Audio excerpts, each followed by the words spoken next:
Fiscalía apela a decisión de Corte Federal de otorgar libertad a Ramón Mata por tiempo servido, pero defensa confía en que petición no prosperará.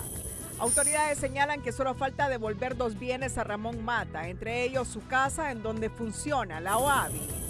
Corte Federal bloquea política arancelaria de Trump por considerar que se excede en sus poderes. El multimillonario Elon Musk anuncia su salida como asesor de Trump al entrar en divergencias por política fiscal. El CNE estaría dejando fuera de las elecciones a 5 partidos políticos, entre el PSH por desafiar oficialismo y ofrecer credenciales a sociedad civil para observar comicios en mesas electorales. COE pide al Consejo Electoral mantener su independencia y compromiso por unas elecciones justas y transparentes. Congreso suspende sesión y convoca para el próximo martes para aprobar presupuesto del CNE. Ambiente se calienta y agreden a diputada Crivelli. La presencia del gusano barrenador en humanos sigue causando alarma al registrarse nuevos contagios cada 2 días. Este es su noticiero TN5 Estelar con Renato Álvarez y Cristina Rodríguez.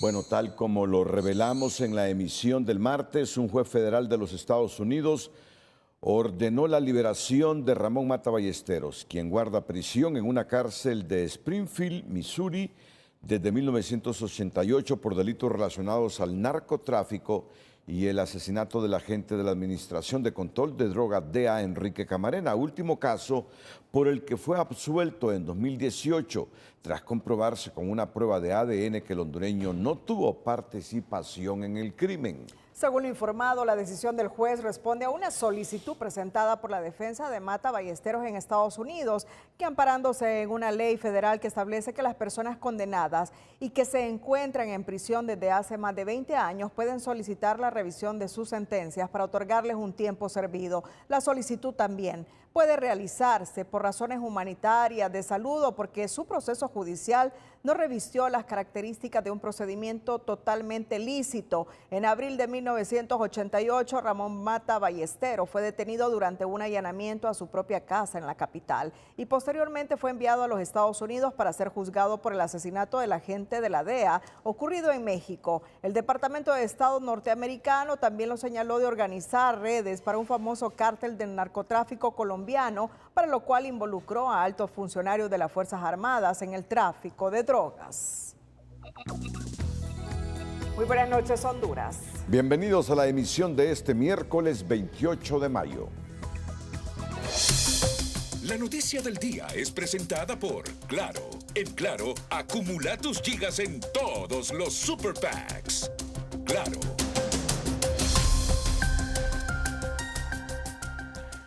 Bueno, todos estos elementos fueron divulgados anoche aquí en el Noticiero Estelar, pero los profundizamos. Al trascender que una corte de Estados Unidos otorgara la liberación del hondureño Juan Ramón Mata, condenado a 2 cadenas perpetuas relacionadas con el tráfico de drogas y empresas criminales, la Fiscalía de esa nación apeló la decisión, pero según la defensa de Mata, el panorama no cambia y el hondureño estaría por obtener su libertad para retornar al país. Mata, se asegura, se encuentra en condiciones de salud bastante precarias y su mayor deseo es regresar a Honduras. Luego que un juez federal estadounidense le concediera este martes a Ramón Mata Ballesteros el beneficio de tiempo cumplido y ordenara su liberación tras permanecer 37 años preso en Estados Unidos por delitos ligados al narcotráfico, hace algunas horas la Fiscalía de California interpuso una apelación buscando suspender la excarcelación del compatriota. Al respecto, la defensa de Mata en Honduras asegura que el panorama no cambia y que la liberación es prácticamente un hecho.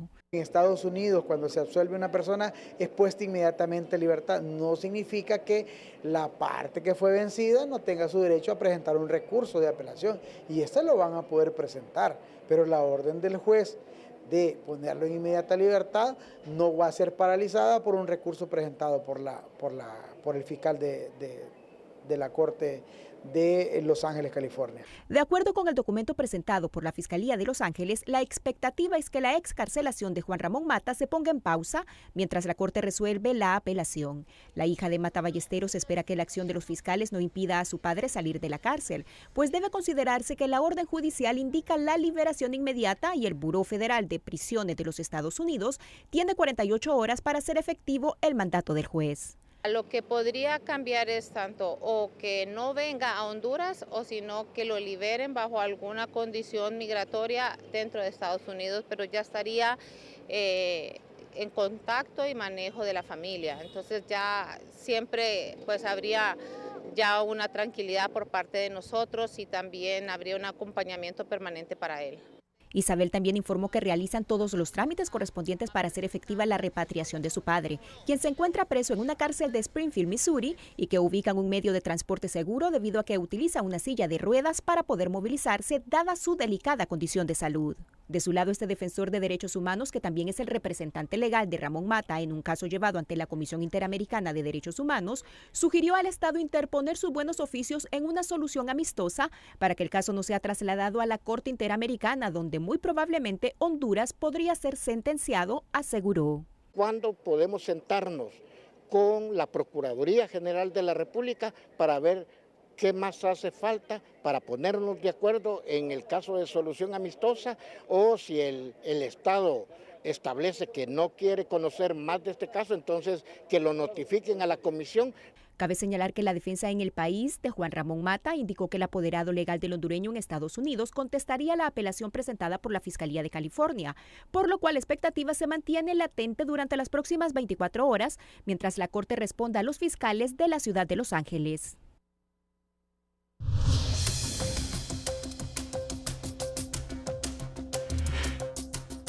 El subsecretario de Relaciones Exteriores, Antonio García, informó a través de su cuenta de X que la familia de Ramón Mata está haciendo gestiones inmediatas para el retorno de su padre al país y que como Cancillería se está facilitando un documento de viaje como corresponde a todo nacional. Asimismo, el funcionario explicó que a petición de la familia que ha solicitado privacidad no se compartirá ninguna información sobre los detalles del viaje.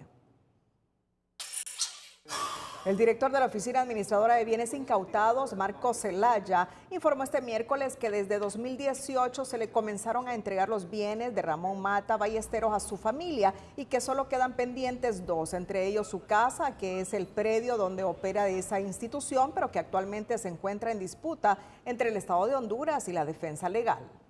En esta casa en particular ya hay una sentencia que fue ratificada por la Corte de Apelaciones Especial, y el equipo de defensa presentó un recurso de amparo ante la Sala de lo Constitucional y estamos a la espera de su resolución para que ya quede finiquitado este asunto con una sentencia firme y definitiva a favor del Estado, ya sea un activo y un patrimonio del pueblo hondureño. ¿En qué va encaminado ese amparo? Violación del derecho que él tenía, porque entiendo yo, según lo que me he informado, que el equipo de defensa alega de que en el momento que fue asegurada esta casa no existía ningún tipo de ley y hay una violación al principio de legalidad, pero esos extremos tendrán que ser valorados por los honorables magistrados que integran la Sala de lo Constitucional. Zelaya indicó que no tendrán problema en devolver la mansión ubicada en la Colonia América de la capital, si así lo determina la Sala Constitucional.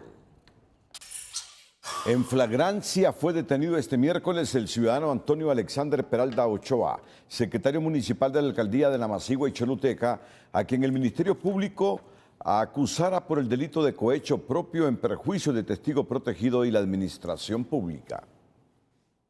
La acusación se ha efectuado en el juzgado en materia de criminalidad organizada, medio ambiente y corrupción de Tegucigalpa, una vez que también finalizaron diligencias de inspección tanto en la alcaldía como en la vivienda y en el vehículo de este funcionario municipal. El Ministerio Público recibió varias denuncias en las que se indica que Peralta Ochoa pide dinero ofreciendo agilizar procesos de solicitud de dominio pleno en la municipalidad de Namasigüe. El funcionario será trasladado a Tegucigalpa para audiencia de declaración de imputado ante un juez en materia de criminalidad organizada y corrupción. En resolución de audiencia inicial, un juez en materia de criminalidad organizada, corrupción, dictó auto de formal procesamiento con medidas sustitutivas de la prisión en la causa instruida contra el ciudadano David Chávez Madison, a quien se presume responsable de la comisión de los delitos de fraude y violación a los deberes de los funcionarios. Las medidas impuestas al encausado son las de firmar periódicamente en el juzgado. También rindió una caución hipotecaria de un bien inmueble. Asimismo, queda al cuidado y vigilancia de su apoderado legal. La audiencia preliminar se agendó para el día martes 24 de junio del presente año a las 9:30 de la mañana, sin perjuicio de que alguna de las partes procesales interponga el recurso de apelación que corresponde según la ley procesal vigente. Atentos, porque hoy el Valle de Sula está consternado. Esta mujer, Arabella Nájera, también madre, que se desempeñaba como taxista en el Valle de Sula, fue asesinada. Los detalles más adelante aquí en el noticiero Líder. Hechos lamentables en el país. Consternación surge en el rubro de taxis en San Pedro Sula ante el crimen de Arabella Nájera, una mujer y madre de familia que durante varios años se desempeñó en este oficio. Hasta esta madrugada, cuando se le encontró sin vida en un sector de Villanueva, hacia donde se trasladó luego de que se requiriera sus servicios mediante una aplicación. El cuerpo de la víctima, que presentaba un disparo en su cabeza, se encontró en el interior del taxi VIP que se conducía. Según versiones, la despojaron de algunas de sus pertenencias. Es decir, daba este servicio, manejaba un servicio de taxi. Sí. Se subieron delincuentes, posiblemente, y la mataron. Miren.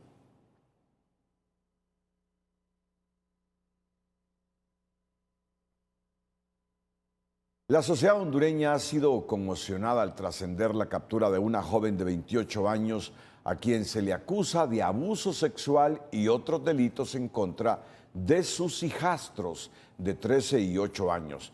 Los expertos indican que la joven sufre una seria patología mental que la incitó a cometer estos hechos deleznables por 6 años consecutivos. El caso de los niños de 13 y 8 años de edad abusados sexualmente en San Pedro Sula dentro de su entorno familiar solo refleja la desprotección que sufren muchos menores hondureños dentro de su círculo de confianza. La mujer de 28 años de edad y abusadora de los menores fue detenida por las autoridades y se enfrentará a la justicia este miércoles cuando se desarrolle la audiencia inicial del caso. El caso surge a raíz de la denuncia del propio padre de estos menores de edad que tenía sospechas de que uno de sus hijos estaba siendo abusado sexualmente. La Fiscalía Especial de Protección a la Niñez presentará contundentes pruebas que van desde pericias técnicas científicas, evaluaciones que se han efectuado a lo largo de todo este proceso investigativo. Según el Ministerio Público, la abusadora y madrastra de los menores, identificada como Catherine Julibet Romero, cometió los abusos contra los niños durante 6 años, aprovechando cuando ellos visitaban la casa de su padre durante los fines de semana. Se conoció también que los abusos comenzaron con besos inapropiados al menor, que en ese momento tenía 7 años de edad, para continuar con tocamientos en las partes íntimas del niño hasta consumar el abuso sexual. En la CENAF explican que dieron seguimiento al caso desde el momento en que los familiares denunciaron la situación y que los niños se encuentran bajo el resguardo de su padre. Que el equipo interdisciplinario en este momento está trabajando de manera conjunta para poder brindar atención y seguimiento al caso. Hemos estado trabajando desde el área de psicología, hemos brindado atención emocional y atención psicológica a los niños y a las niñas para restituir esa parte emocional que ha sido afectada a través de esta vulneración de sus de derechos que ellos han tenido. En opinión de este psiquiatra, los casos de mujeres abusadoras no son la excepción en el país, aunque la generalidad sea que los abusos sexuales son cometidos por hombres. Considera también que la detenida sufre una seria patología mental que la incitó a cometer los aberrantes abusos. Pudiésemos catalogar o sospechar de una pedofilia, una tendencia de este tipo. Sí, la estadística demuestra que la mayor incidencia se da en género masculino. Pero eso no quiere decir que no se pueda presentar en mujeres. También a esto hay que sumarle el tema de los elementos culturales, o sea, la cultura de la denuncia en el tema de abuso sexual es bastante compleja en nuestro país en términos generales. Y cuando se trata de una persona femenina abusando de un masculino, entonces es aún mucho más improbable que exista la denuncia. Según datos de la Secretaría de la Niñez, desde el inicio del año a la fecha, han atendido 59 casos de abuso sexual infantil en todas sus modalidades, mientras las investigaciones de especialistas de organizaciones de sociedad civil indican que en promedio cada 6 horas un niño es abusado sexualmente en Honduras. Honduras se posiciona como el país con la más alta tasa de embarazos en adolescentes en América Latina, con más de 22,000 casos registrados entre los años de 2023 y 2024. Y según las autoridades, es urgente aprobar una ley de educación en salud sexual y reproductiva. Recuerden que ahí sale el tiempo real. La falta de educación sexual está pasando una alta factura que ha dado como resultado posicionar a Honduras como el país con la tasa más alta de embarazos adolescentes a nivel centroamericano. Al respecto, este especialista de las Naciones Unidas lamenta la displicencia de las autoridades para atender las recomendaciones hechas por la ONU para avanzar en programas educativos y el acceso a servicios de salud reproductiva y sexual. El desafío de la sociedad hondureña, de las autoridades, del Poder Ejecutivo, del Legislativo y del Judicial es garantizar que los derechos de los niños que están contemplados en la Convención se efectivicen a partir de que Honduras tome las recomendaciones del comité y las convierta en una hoja de ruta. De acuerdo con las autoridades, entre el 2023 y el 2024 se registraron más de 22,000 casos de embarazos en niñas y adolescentes. Explican que actualmente cuentan con un completo stock de métodos anticonceptivos en todos los centros de salud del país, pero que la población y especialmente la juventud no está llegando por ellos. Aduce que en parte lo anterior se debe a la ausencia de educación sexual. La ley nos amplía el abanico de oportunidades que pudiéramos tener en tener escuelas de padres para que ellos sean formadores de sus hijos, escuelas para maestros y los mismos jóvenes, y desde la edad de kinder se le debe enseñar al niño a cuidar su cuerpo, a que lo respeten, a identificar signos de alarma si los están abusando. La funcionaria expresó la necesidad de la aprobación de una ley de educación sexual y reproductiva que permitiría un mejor acompañamiento de la Secretaría de Educación para instruir a los niños y jóvenes en la materia. Mientras tanto, en el CONADE lamentan que en promedio cada 4 horas un niño sea abusado sexualmente, por lo que exigen la implementación urgente de una política nacional de educación sexual. Algo está pasando, pues, en algo estamos fallando. Y una de las respuestas que nosotros como CONADE proponemos es la educación sexual integral, que como ya lo decíamos en el foro, debe ser progresiva de acuerdo a las edades de los niños. Fíjese que muchos abusos sexuales se dan dentro del ambiente de la familia. Se habla de que el 80% de los abusos sexuales, violaciones se dan en el ámbito familiar. Según cifras del Fondo de Población de las Naciones Unidas, 1 de cada 4 partos es de una menor de 18 años en Honduras, lo cual lo posiciona como el segundo país de toda América Latina con el mayor número de embarazos en adolescentes. Y para los especialistas, la falta de educación sexual es una de las principales causas de estas lamentables estadísticas.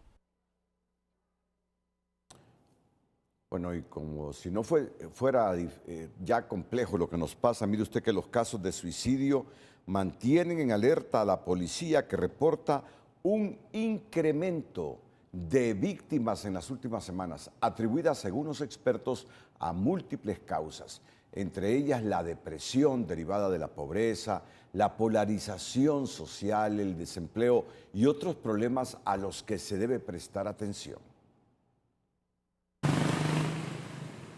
Las muertes por suicidio en las últimas 2 semanas mantienen en alarma a las autoridades policiales, porque en menos de 2 semanas se contabilizan al menos 6 muertes por esta causa. El departamento de Cortés es la más afectada por estos hechos lamentables. Bueno, así es algo que nosotros nos alarma. Solo en esta semana se han incrementado lo que son estos hechos, en donde nosotros como Policía Nacional realizamos el levantamiento correspondiente, vamos con el Ministerio Público, realizamos lo que son las primeras pesquisas y estos son los resultados en donde hay depresión, hay ansiedad.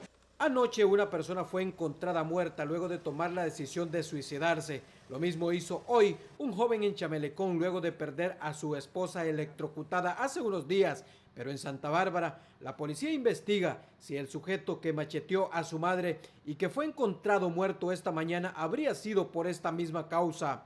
Bueno, imagínense en este caso también de Santa Bárbara, en donde pues también el hijo está involucrado, lo que es un suicidio. Conocedores de la psicología piensan que existen factores que llevan a las personas a tomar estas decisiones, entre ellos la pobreza, falta de trabajo y problemas sociales, entre otros. Toda esta situación de estrés, toda la situación, la convulsión social, la inseguridad, las situaciones económicas, la inseguridad tanto política que uno observa a nivel de la sociedad. La muerte por suicidio debe ser un tema prioritario para el gobierno, porque el país carece de centros asistenciales para enfermedades como el estrés y la depresión, que son causas que llevan a las personas a tomar estas decisiones. Que hay una patología, que hay un trastorno de carácter emocional y psíquico y que eso lleva a una situación de fatalidad, como es el hecho de quitarse la vida o quitarle la vida a otros y luego suicidarse. Según datos de la Secretaría de Salud, solo en los hospitales públicos de San Pedro Sula ingresan entre 5 a 6 pacientes con problemas de salud mental.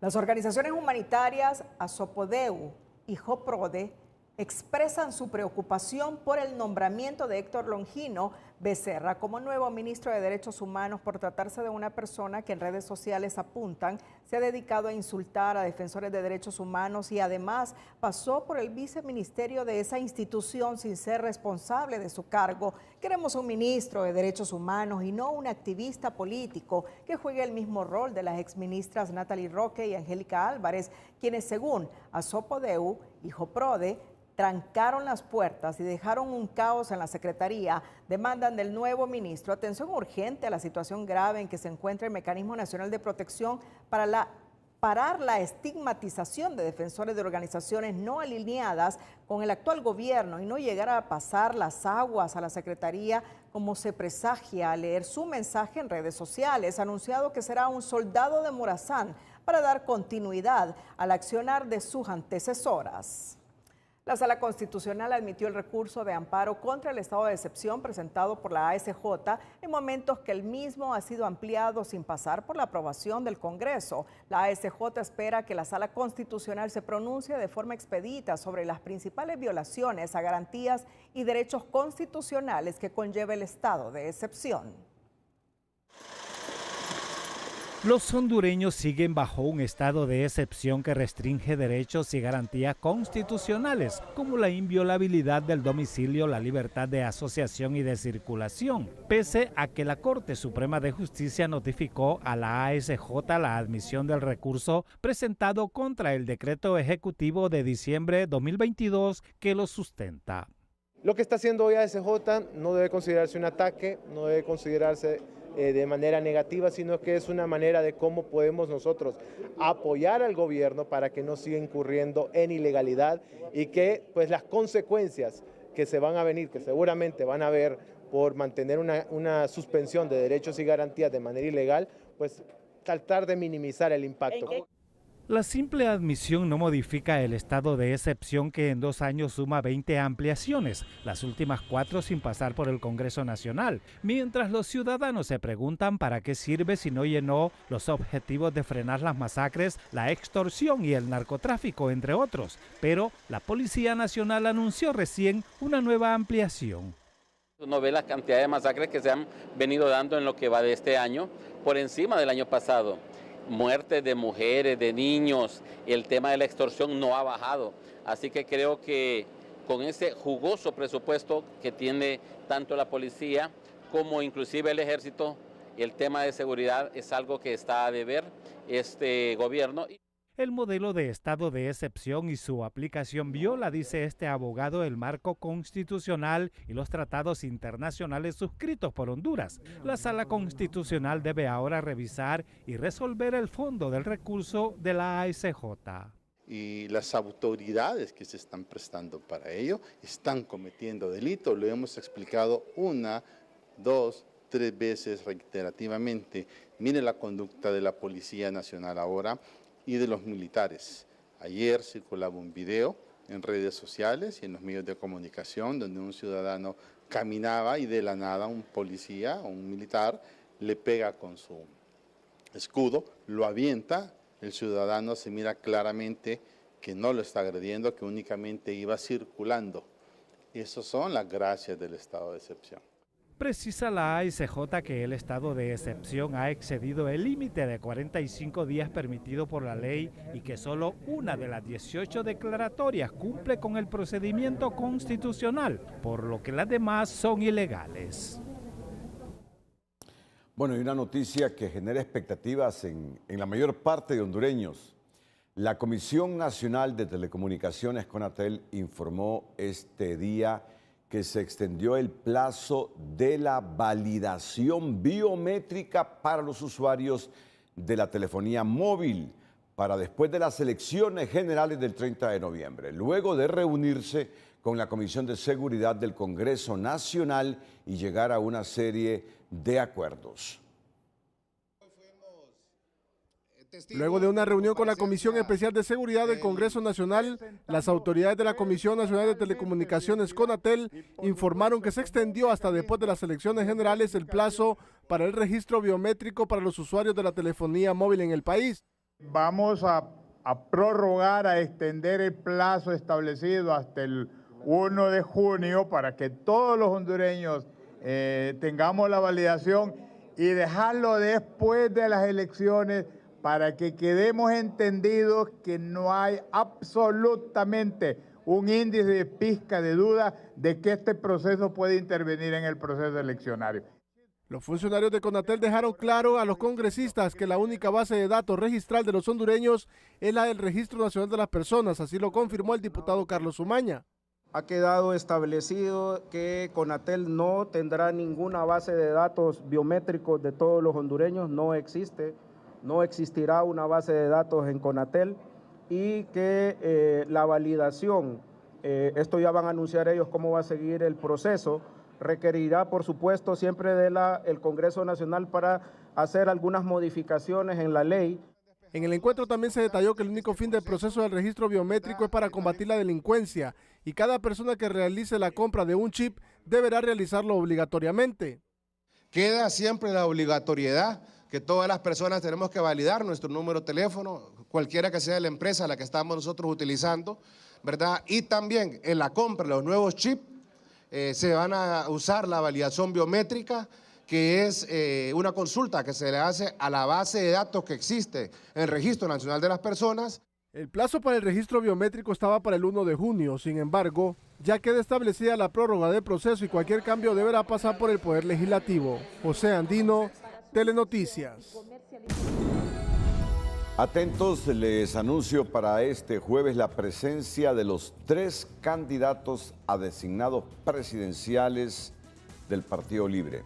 Libre va este fin de semana a una asamblea como lo hicieron el fin de semana pasado el Partido Nacional y el Partido Liberal. Pues este viernes tendremos a los 3 candidatos a designados presidenciales en la fórmula de Rixi Moncada. A propósito, Rixi Moncada y Enrique Reina, según Gabriela Blén, ¿te acuerdas de Gabriela Blén? Sí, claro. Fue un ícono cuando las antorchas. Así es. Es del criterio que Rixi y Enrique Reina son culpables porque no se haya instalado la Sisi en Honduras. ¿En qué se basa Gabriela Blén? Tendremos los detalles más adelante aquí en el Noticiero Líder.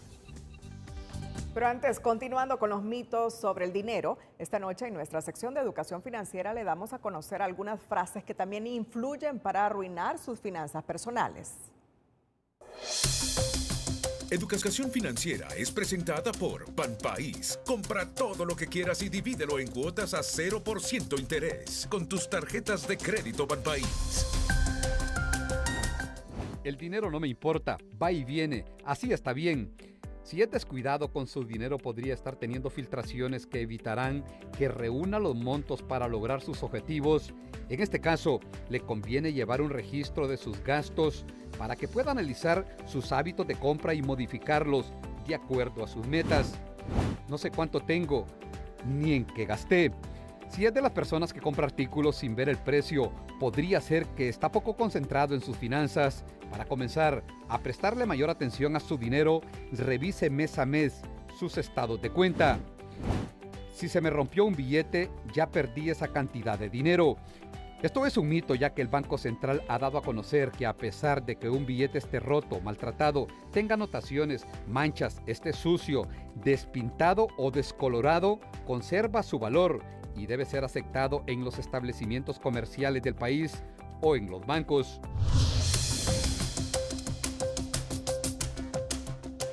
Nuestra nota positiva está dedicada a un grupo de mujeres organizadas de la aldea de Azacualpa, en San Juan Intibucá, que iniciaron la construcción de un vivero ecológico para producir 60,000 plantillas de café.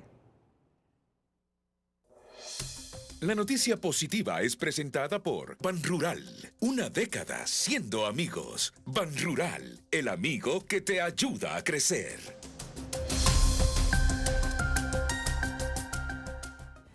Organizaciones de productores de café están construyendo viveros ecológicos, los cuales están en su primera etapa. Solo en la aldea de Azacualpa, en el municipio de San Juan Intibucá, se beneficiarán 25 familias, como un aporte local a la economía.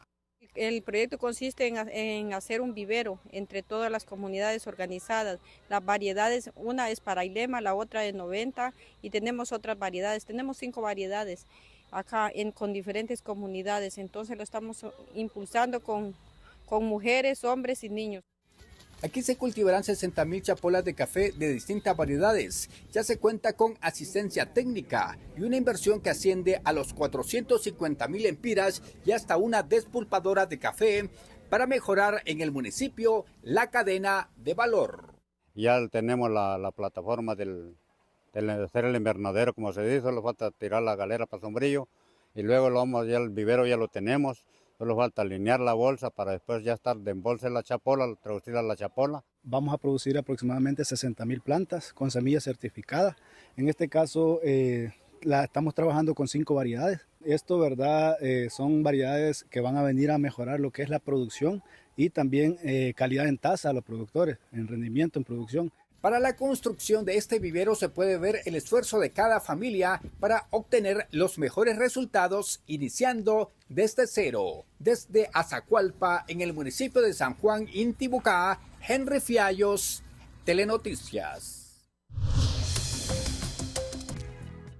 El Consejo Nacional Anticorrupción rindió homenaje al destacado empresario hondureño Juan Ferrera en el marco del aniversario número 20 de la Organización Anticorrupción. Ferrera funge actualmente como representante del COEP en la Asamblea del CNA, pero entre 2005 y 2007 fue su coordinador, alcanzando un liderazgo beligerante y comprometido con los intereses de la sociedad hondureña. Durante el evento se destacó la trayectoria de más de 40 años de Ferrera, ejerciendo roles claves en la empresa privada, el sector público y la sociedad civil, uno de los pocos hondureños que logró integrar una experiencia amplia y diversa en los 3 sectores estratégicos del país.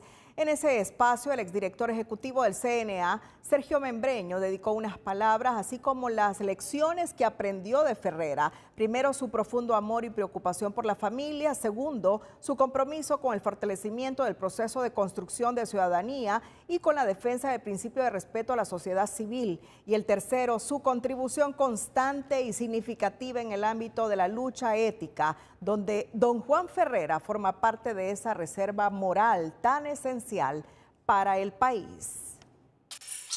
La activista anticorrupción Gabriela Blén es del criterio que tanto Rixi Moncada como Eduardo Enrique Reina son responsables directos del fracaso en la instalación de la Sisi, dado que se fueron del gobierno sin concretar su llegada y con la misma excusa, es culpa de la ONU. Con respecto a su papel en esa comisión, ha sido lamentable, ha sido realmente triste. La señora Moncada ha manifestado abiertamente no estar a favor de la instalación de la Sisi. Y el señor Enrique Reina ha tenido muchas inconsistencias en cuanto a sus declaraciones y la realidad. Blén recordó que tanto Moncada como Reina, ambos integrantes de la comisión negociadora, demostraron su incapacidad para cumplir con la promesa de campaña. La presidenciable de Libre, Rixi Moncada, deja la Secretaría de Defensa para correr de lleno por la presidencia de cara a las elecciones del 30 de noviembre. Y si bien teóricamente irá en condiciones de igualdad al resto de competidores, en la práctica no será así, sostienen los analistas, al indicar que Moncada hará campaña con los recursos y logística del oficialismo, mientras en Libre celebran que su candidata ya no tenga distracciones de ningún tipo para asegurar la próxima victoria consecutiva de su partido Libertad y Refundación de Izquierda. La candidata presidencial de Libre se despoja del sombrero de la Secretaría de Defensa, pero no del favor de las finanzas públicas, asegura este analista, para quien está más que claro que tendrá el respaldo de toda la institucionalidad del Estado para impulsar su campaña electoral. Lo que siempre va a tener disponible son recursos del Estado, porque los programas sociales siempre los van a ejecutar y los van a ejecutar como parte de lo que es el partido en el poder y lógicamente esto ya es más que inmoral. Ritzy Moncada enfrentará una realidad no muy lejana al cargo que deja, puesto que mantendrá su influencia y poder, indica Sandoval, quien espera que no devenga un salario sin trabajar. Queda claro que los bonos y canastas de Sedesol y Copeco llevarán la consigna de la candidata oficialista, señala este abogado, al indicar que lo único que perderá Ritzy Moncada son los recursos humanos y logísticos propios del secretario de Defensa. Recuerde que la Secretaría de Defensa a ella le sirvió de plataforma para poder tener los recursos humanos de seguridad y aún los logísticos para movilizarse a todos los lugares de nuestro país. Y de hecho hizo una campaña bastante extensa a lo largo y ancho del territorio. La renuncia de Moncada llega en el plazo límite establecido por la Constitución para funcionarios públicos que aspiran a la presidencia, luego de fuertes cuestionamientos por el conflicto de interés que significó su dualidad de funciones en el marco de las elecciones primarias de marzo. Pero la dirigencia de Libre considera que una Ritzy Moncada sin distracciones se dedicará de lleno a la actividad proselitista y eso vuelve más complejas las aspiraciones del bipartidismo para sacar a Libertad y Refundación. Y hoy sí, ya vamos a tener una Ritzy Moncada permanentemente con nosotros, transmitiéndonos toda esa interpretación del momento histórico que está viviendo nuestro país y cuáles son los próximos pasos para seguir avanzando en la profundización de la refundación de Honduras. Ahora habrá una candidata presidencial más cercana a la gente durante 21 fines de semana y en más de 60 ciudades para garantizar la continuidad del proyecto refundacional, afirmó Ríos. Pero estos son los vicios estructurales de nuestra democracia. Estos son los vicios estructurales de nuestra democracia. ¿Qué candidato presidencial del partido que gobierna no se ha aprovechado de los recursos del Estado? Estos son los vicios estructurales de nuestro sistema y hay que decirlo, no en defensa de Ritzy Moncada. Esto es lo que tenemos que corregir y que nuestras instituciones actúen en función de lo que dice la ley. ¿Qué candidato presidencial desde el retorno a la democracia del partido que gobierna no se ha aprovechado de los recursos del Estado? Cuando están en el poder, exacto. Obvio, claro. Estas son las cosas que Honduras debe corregir.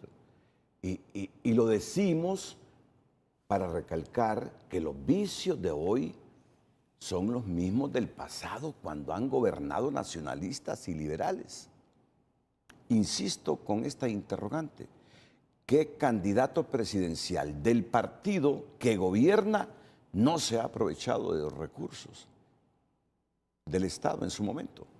Bien, en otra temática, transportistas, graneleros, así como representantes de otros sectores productivos en Puerto Cortés y autoridades de la alcaldía local muestran su preocupación producto de las tomas que se han suscitado en la carretera CA13 que conduce hacia Puerto Cortés y sectores fronterizos con Guatemala a causa del impacto y los daños económicos en el municipio, desde donde llaman al gobierno a mediar en el conflicto de Corium. Un día después de la manifestación de aportantes de Corium en el sector del kilómetro en Choloma, efectivos de la policía permanecen en el lugar donde se originó la protesta que dejó un sabor amargo, sobre todo entre el gremio de los transportistas graneleros que viven, indica este dirigente del rubro, en zozobra. Prácticamente estamos en zozobra pues todo el tiempo porque nosotros cargamos aquí y los carros se van a su destino de los clientes. Y se encuentran siempre que están tomadas las carreteras, pues, y entonces quedarse en la boca de donde está la toma exactamente es un peligro. Ese peligro lo vivieron este martes algunos de sus agremiados y por eso lamentan las repercusiones económicas que les genera este tipo de acciones. Entonces es una pérdida total porque solo un camión cuesta 700.000 lempiras y la traileta cuesta casi 1 millón de lempiras. Ya estamos hablando de 1.700.000. Ajá, y más lo que lleva adentro, que en este caso era maíz amarillo, que cuesta 500 lempiras el quintal. Por 550 quintales que lleva el carro, estamos hablando de 275.000 lempiras. ¿De cuánto es ahí sumado todo? Casi 2 millones en pérdida.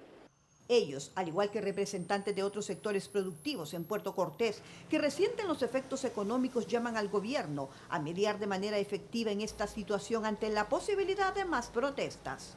Definitivamente estamos muy preocupados por esta situación. Lamentamos el hecho que se ha dado con tantas personas que han sido afectadas, pero también está siendo afectado mucho nuestra zona de Puerto Cortés como principal puerto, debido a que hay muchos atrasos en las exportaciones, muchas personas que tienen sus empleos fuera de la ciudad que tienen que transportarse a diario. Sí nos ha generado un impacto en la parte económica a Puerto Cortés y también sabemos que alrededores también en los municipios.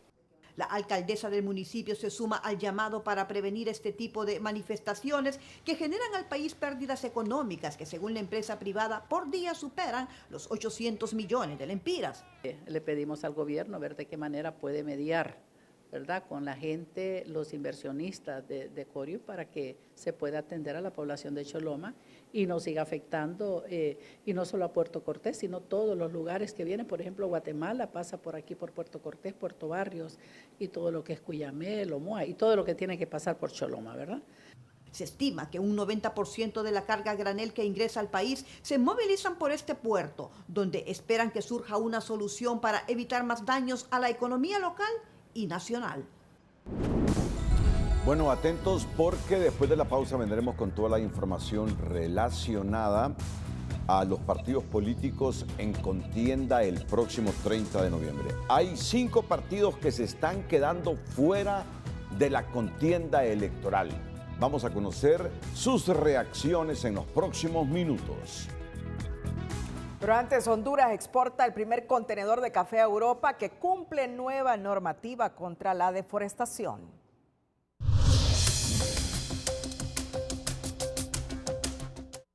Este miércoles se informó que Honduras logró exportar uno de los primeros contenedores de café que cumple con el reglamento sobre la deforestación de la Unión Europea. El envío, que contenía 457 quintales, es decir, 20,7 toneladas de café arábica, fue producido por pequeños agricultores de los departamentos de Lempira y Santa Bárbara. Cabe señalar que el envío del grano es un significativo avance en la industria cafetalera hondureña y es resultado de una alianza conformada por caficultores, empresas hondureñas, instituciones internacionales de investigación y fundaciones tecnológicas que trabajaron conjuntamente para rastrear cada etapa del grano de café, desde su origen hasta la exportación, respondiendo así a los estrictos requisitos del reglamento sobre la deforestación de la Unión Europea, que entrarán en vigor en junio de 2026.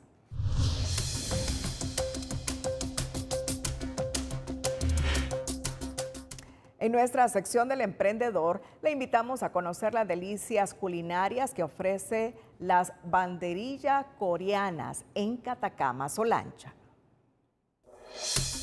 El emprendedor de hoy es presentado por Ficosa. Elige ahorrar para lograr todo lo que te propongas, porque ahorrar es poder.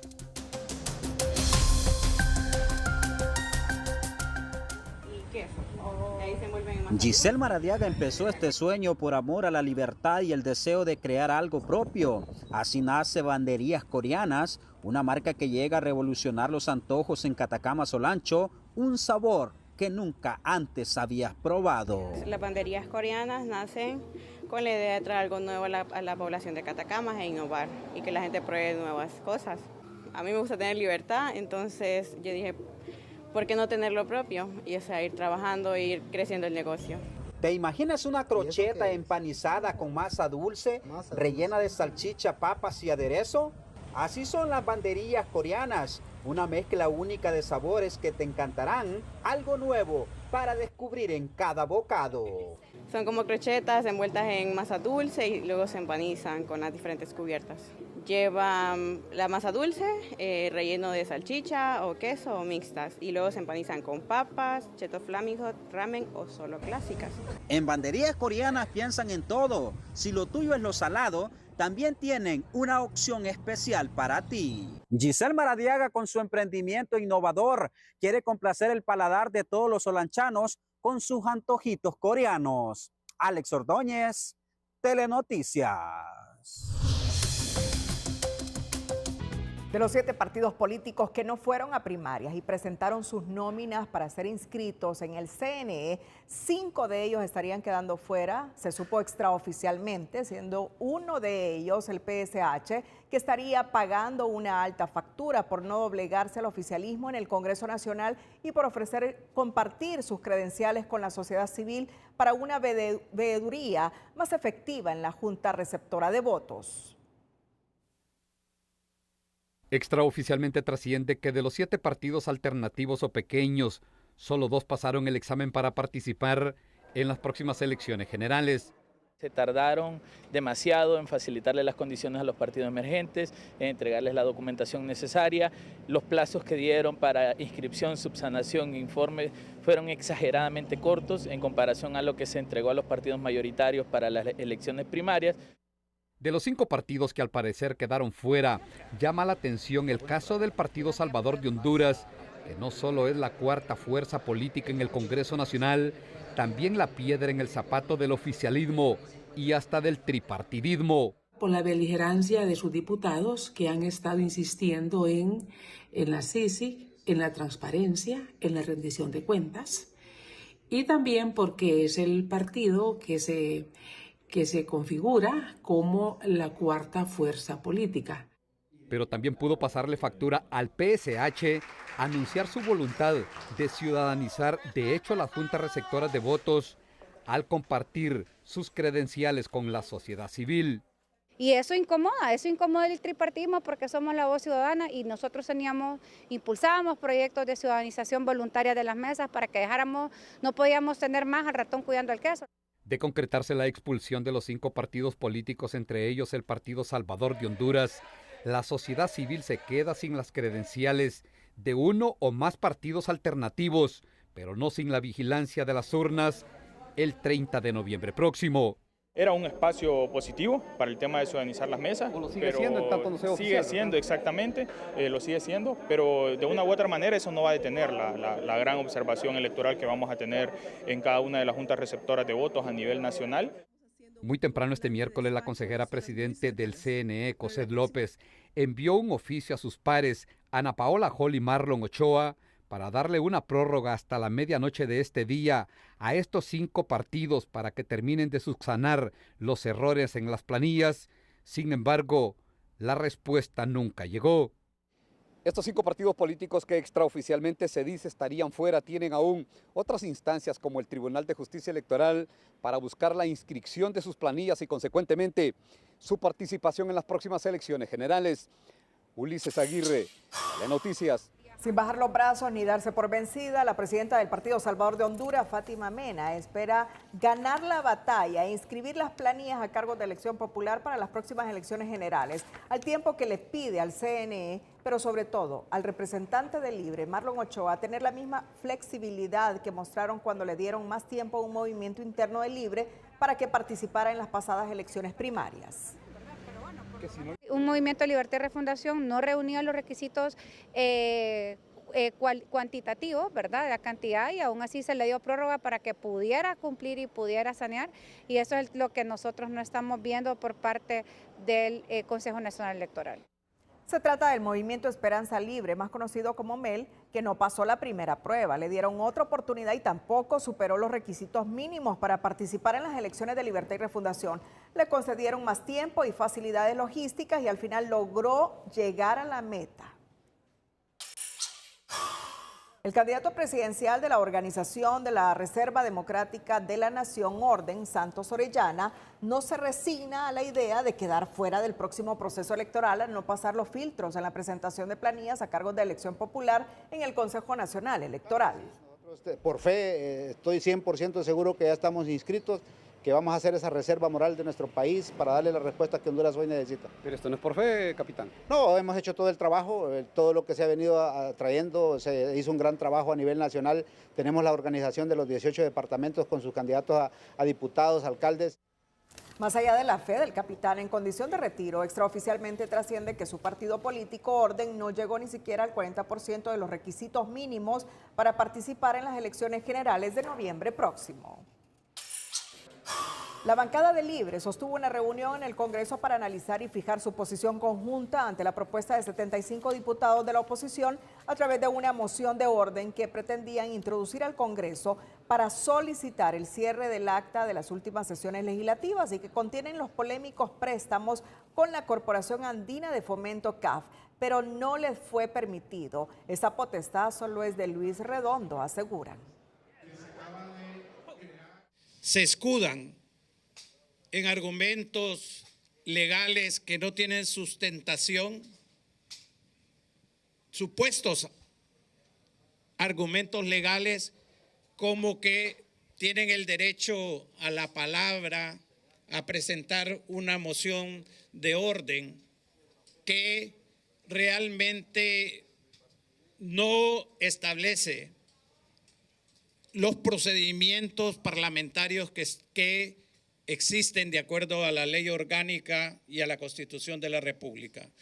Esta misma en el artículo 205, numeral 2 y 3, conexo con el artículo 22 de la ley orgánica de este poder del Estado, le otorga la facultad y atribución exclusiva al presidente del Congreso Nacional para que pueda abrir, suspender, reanudar o cerrar una sesión, para que maneje la agenda legislativa. Ambas normas explicadas anteriormente, le dan esta exclusividad al presidente del Congreso Nacional. Y no va a ser un congresista particular o un grupo de congresistas que a través de una moción disfrazada, una moción de orden disfrazada, van a intentar controlar la agenda legislativa del poder, de este poder del Estado. La oposición en el Congreso denuncia que Libre quiere utilizar la aprobación del presupuesto electoral como condición para ratificar el acta de las últimas sesiones, entre ellas los préstamos de la CAF, algo a lo que ellos se oponen. Y hoy no hubo sesión en el Congreso, no hubo sesión en el Congreso.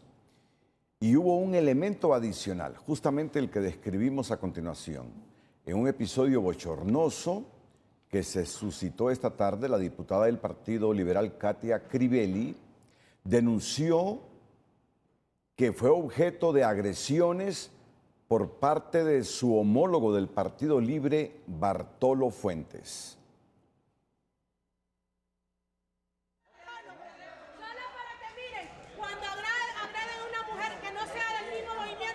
Y me ha arrebatado mi teléfono y se ha ido hacia los diputados. Vino él, en lo que le agarra el teléfono me golpeó. Acá tengo morado y aquí tengo rojo. Yo no estoy mintiendo, él me agredió. Ya, y tiene ya, porque antes le agredió a una compañera, hoy me agredió a mí. Y esto es por lo que dije la vez pasada y él se la trae. Entonces esto ya es una agresión del señor Bartolo Fuentes. No estoy mintiendo, no me lo hice yo. Pueden ver las cámaras del Congreso y van a ver cuando Bartolo Fuentes me agarra de la mano. Nunca en la vida ni mi papá me había pegado para que uno de me venga a golpear a mí. Una cosa es que estemos peleando, pero otra cosa es la agresión ya física y que venga a decir aquí a los medios que no me pegó. Bartolo Fuentes se defendió y aseguró que no atacó en ningún momento a Crivelli, ya que según Fuentes, él fue la víctima. Están en el comedor. El diputado Jorge Cali me ha pegado una patada en el rostro y los demás diputados nacionalistas y liberales me han agredido físicamente. La diputada Katia Crivelli, que luego va a aparecer como víctima, yo estoy transmitiendo y me ha arrebatado mi teléfono y se ha ido hacia los diputados. Yo le he pedido mi teléfono, he intentado recuperar mi teléfono y ellos lo toman como una agresión. Por favor, si transmitir por una red social es un delito, ¿en qué país estamos? Yo sé que entre esos que están en el comedor hay criminales, hay gente peligrosa, hay gente que ha mandado a matar. Los hechos se dieron cuando la bancada de oposición decidieron quedarse en la antesala del hemiciclo y no asistir a la sesión para que no se lograra el quórum para la sesión convocada a las 3 de la tarde.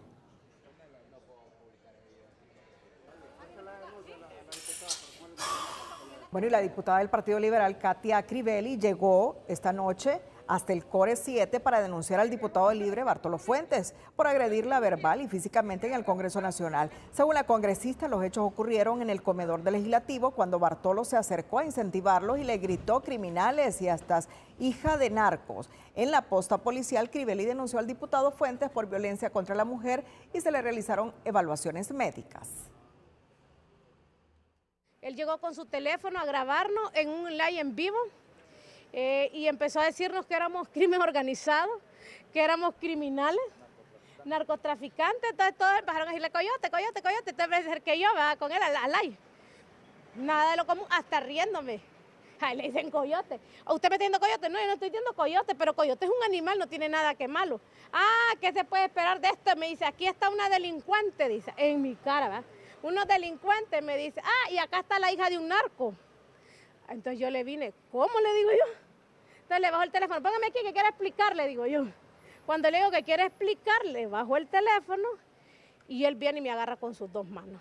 El teléfono de él queda en mis manos, yo lo suelto, pero él no me soltó mi mano. Y fue cuando grité, suélteme, y llegó Jorge Calix y él fue el que me lo soltó. Esta no es la primera vez que el diputado Bartolo Fuentes es denunciado por protagonizar varios episodios de agresión contra mujeres diputadas. Miren, un poquito más de contexto sobre todo este relajo que se tienen en el Congreso de Honduras. Para este miércoles estaba programada la sesión legislativa para las 3 de la tarde, que tenía contemplado la aprobación del presupuesto para las elecciones generales del 30 de noviembre por un monto de 1.737 millones de lempiras. Sin embargo, la sesión no logró el quórum porque las bancadas de oposición no se hicieron presentes, obligando a Luis Redondo a suspender la sesión y convocar para las 7 de la noche, luego de buscar los consensos en una reunión con los jefes de bancada, ya que la oposición solicita que se ratifique el acta de las últimas sesiones para comenzar con la aprobación del presupuesto del Consejo Nacional Electoral. José Andino nos tiene más elementos para entender toda esta confusión. Creo que es el Congreso más confuso de América Latina. Así es, buenas noches. No se ha logrado llevar a cabo la sesión correspondiente a este miércoles, pero sí se logró una reunión entre los jefes de bancada y la Junta Directiva. Y de acuerdo al jefe de la bancada del Partido Libertad y Refundación, el abogado Rafael Sarmiento, se ha logrado un acuerdo, dice, para aprobar el presupuesto del Consejo Nacional Electoral. Escuchamos de inmediato. Va a convocar bajo el mismo mecanismo que lo ha estado realizando en estas sesiones ordinarias, que está abierta y que no ha cerrado todavía. Lo importante es que tenemos un consenso, que tenemos un acuerdo político, aprobar presupuestos para elecciones generales, no retrasar el calendario electoral con esta circunstancia en el Congreso Nacional. El pueblo necesita elecciones, certeza, seguridad, y el Congreso Nacional es importante que podamos tener los acuerdos necesarios políticos, poder construir consensos a pesar de la diversidad, a pesar que este Congreso esté en modo electoral, entender que hay temas de país y uno de los temas importantes del país es aprobar el presupuesto para elecciones. ¿Pero no definieron entonces el tema del acta?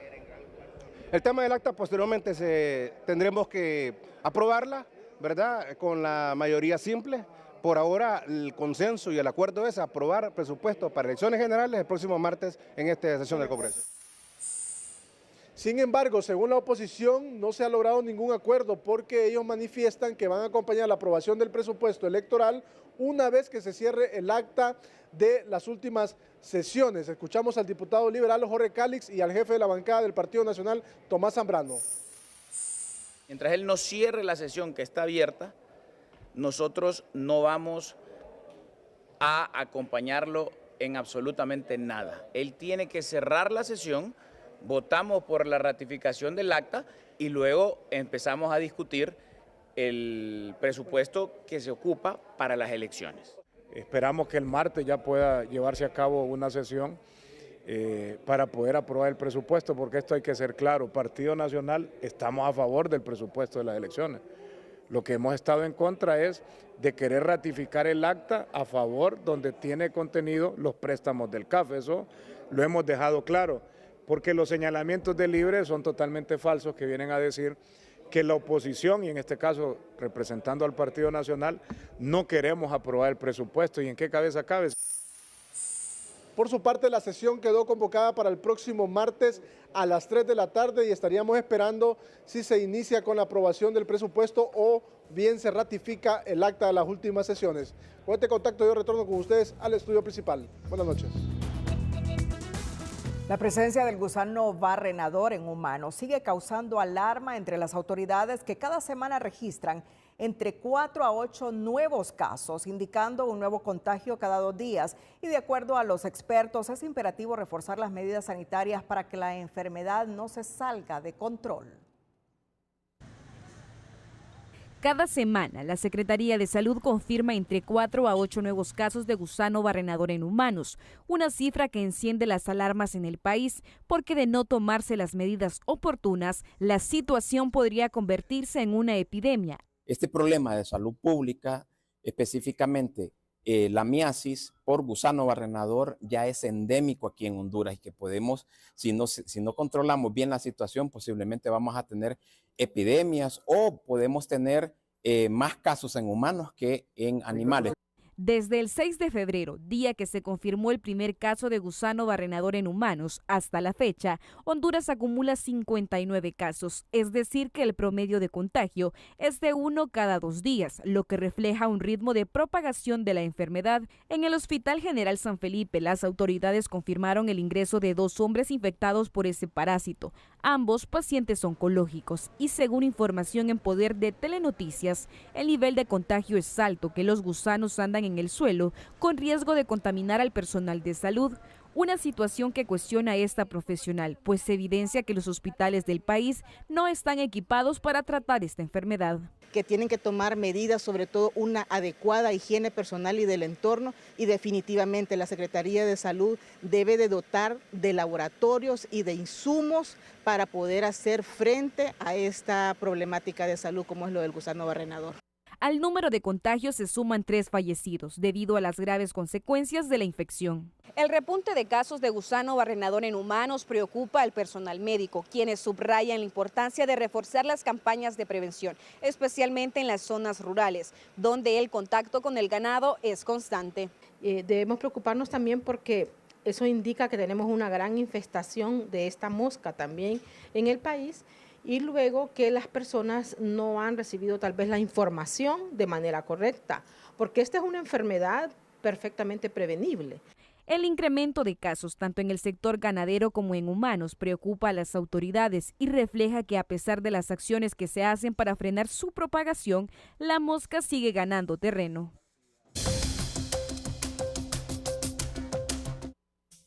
Hola, ¿qué tal? Qué gusto saludarles. Inicio presentándoles imágenes impactantes de este glaciar que ha explosionado de forma masiva en Suiza, y al menos 3.5 millones de metros cúbicos de hielo explosionaron, así como lo ven, y pues fue una cantidad de comunidades que fueron inmediatamente movidas para evitar pues una catástrofe y vidas que lamentar. El planeta se sigue calentando y salidito del horno llega un informe de la Organización Meteorológica Mundial que nos está diciendo que las predicciones climáticas anticipan temperaturas récords en los próximos 5 años. Es decir, que si usted siente calor ahora, sentirá mucho más en los años venideros.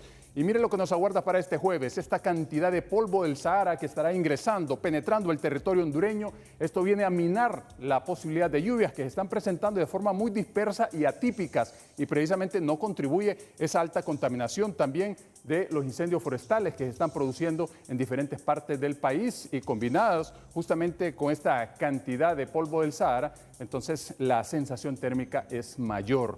Vamos a esperar para esta próxima jornada también ya una depresión tropical que se ha formado en el Pacífico, que continúe pues organizándose más y se mueva hacia Baja California Sur, mientras monitoreamos una onda tropical que viene aproximándose al territorio hondureño. Para esta jornada de jueves, pues va a ingresar por la región oriental, pero como les digo, como tenemos tanta contaminación y esas micropartículas están minando la posibilidad que se presente fuerza en las lluvias y de presentarse de forma rápida, es decir, lluvias de duración corta. Y aquí está justamente la ilustración por donde ingresan esas líneas de inestabilidad y la precipitación dispersa en el territorio hondureño, con un oleaje que continúa muy picadito y peligroso a la salida del Golfo de Fonseca de 2 metros y en el litoral Caribe también elevado, principalmente en horas de la noche, 2.7 metros, con temperaturas que también no dan tregua, sofocantes, de 39 en la zona sur, 31 y 35 en el centro, hasta 36 en el norte, 37 en el occidente y temperaturas de 35 en zonas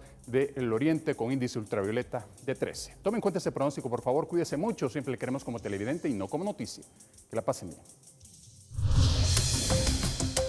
¿Reconoces a esta guapa dama en medio de los dos varones en esta fotografía? Claro, nuestra querida Zulma Thomas. Zulma Thomas hoy fue homenajeada por la Comisión de Acción Social Menonita. Un merecido reconocimiento para Zulmita Thomas.